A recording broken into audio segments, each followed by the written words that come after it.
साईबाबा संस्थान विश्वस्त मंडळानं कंत्राटी कर्मचाऱ्यांना 40% पगारवाढ दिली। मात्र ही पगारवाढ केवळ इनसोर्स कर्मचाऱ्यांना केली।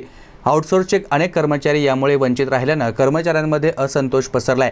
कंत्राटी कर्मचाऱ्यांना सरसकट न्याय देण्याऐवजी इनसोर्स आणि आउटसोर्स कर्मचाऱ्यांमध्ये भेदभाव केला असं कर्मचाऱ्यांचं म्हणणं आहे।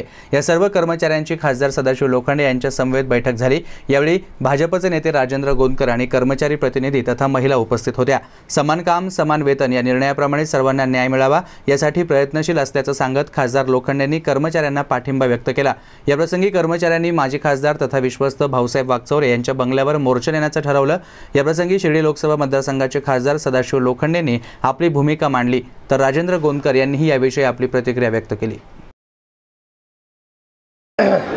शिर्डी देवस्थानच्या सर्व कर्मचारी जे बाबांच्या मंदिरामध्ये चपात्या लाटत असतील, लाडू बनवत असतील, निवास व्यवस्थेमध्ये काम करत असतील, मंदिर व्यवस्थांमध्ये असेल, सर्व कामगारांना समान वेतन समान काम मिळालं पाहिजे ह्या हिशोबाने गेल्या वर्षभरामध्ये मी आणि राजाभाऊ गोंदकर आणि सर्व जे कामगारांचा वर्ग होता त्यांच्याबरोबर 4 दिवस उपोषण केलं।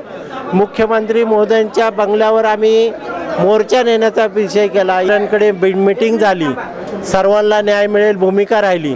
आज सर्व कामगारांना काल काम बंद आंदोलनाचा निर्णय झाला होता, परंतु विश्वस्त मंडळाने काय सांगितलं व कामगारांचे 5 नेते घ्या, आम्ही कामगारांचा प्रश्न सोडू, आणि काल त्यांनी काय अर्धवटच कामं सोडवलेली आहेत। जो साईबाबा मंदिर ट्रस्टमध्ये काम करत असेल, ते चपाते लाट असेल, लाडू बनवणारे असेल, त्यांच्या निवास व्यवस्था असेल किंवा मंदिर व्यवस्था असेल, ज्या बाबाच्या नगरीमध्ये काम करत असेल बाबाच्या, त्याला समान वेतन समान काम लागू केलं पाहिजे ही भूमिका खासदार म्हणून असल्यामुळे काल परवा माझं चेअरमॅन साहेबांचं बोलणं झालं होतं की आम्ही बाबांच्या नगरी बाबांच्या कामगाराला न्याय देऊ, परंतु त्यांनी कामगार ह्याच्यामध्ये फूट पाडली आणि त्यांना कुणाला द्यायचं ते दिलं, परंतु हा अन्याय आहे आणि हा अन्यायाला वाचा फोडण्यासाठी मी खासदार म्हणून ह्या कामगारांच्या पाठीशी उभा राहणार आहे। त्या सरकार जरी शिवसेना भाजपचा असेल तरी मला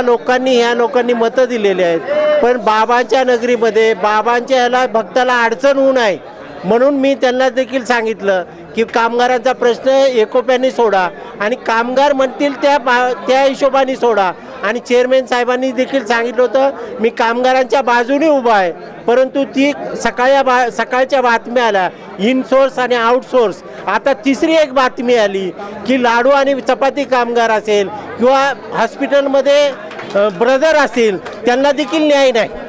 आज ही सर्व बाजूनी अन्याय होतोय, त्याला वाचा फोडण्यासाठी मी खासदार म्हणून कामगारांच्या बाजूला उभा राहण्याची माझी तयारी। जे कामगारांच्या हिताचा निर्णय घेण्याची वेळ आली होती, परंतु शब्दांचा खेळ करून कामगारांमध्ये हेतुपुरस्पर जो काही कामगारांच्या मध्ये त्यांनी फूट पाडली आणि त्याच्यामध्ये आउटसोर्स इनसोर्स असा भेदभाव केला।